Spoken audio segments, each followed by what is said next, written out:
back mga Pinoy, this is Raquel. Magluluto tayo ngayon ng adobong chicken with papaya. Ang mga ingredients natin ay garlic, bay leaves, mamasita adobo, papaya, cardamom, pepper, coke, and salt. At syempre, ang ating chicken. Ngayon, lalagyan natin ng salt and chicken at pepper. Tapos, ipapry natin siya sa butter. Put natin yung pan with oil. Pag mainit na siya, lalagay natin yung butter para hindi masunog. Then, okay, mainit na yung ating oil. Lagay natin yung butter.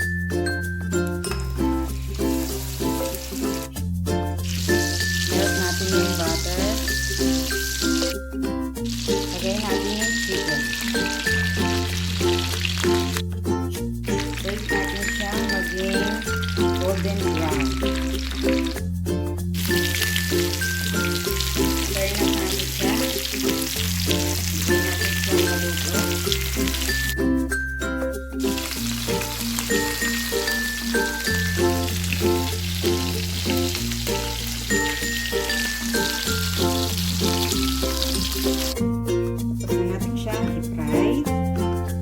I-dissolve natin yung mamasita adobo sa 1 cup of water.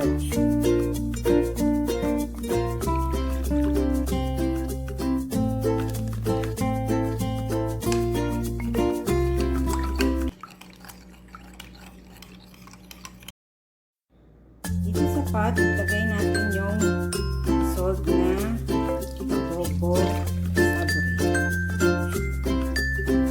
Natin ang chicken.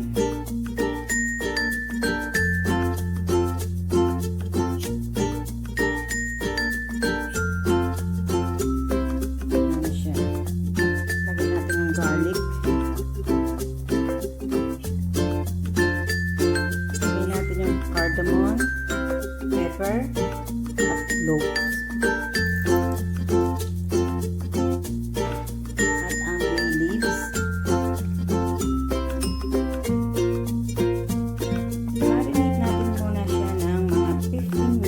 Bago natin siya kukuluan.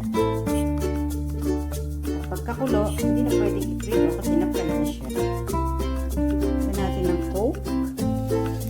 Coca-Cola.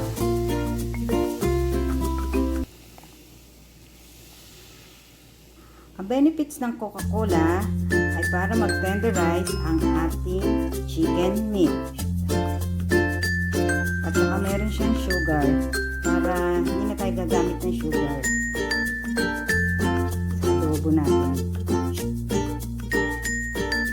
Ayan, then i-marinate natin siya ng 15 minutes. Hindi na tayo gagamit ng vinegar kasi yung coke natin may acid na. Tapos yung ating mamasita adobo mix, adobo sauce, ay meron na ring acid. Baka masogahan tayo sa acid.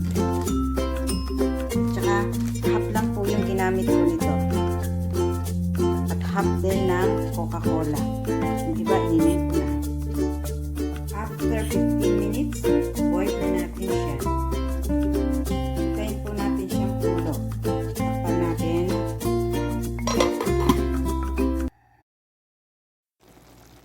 Now, kung kulo na siya, lalagay natin yung oil na pinagpituhan natin.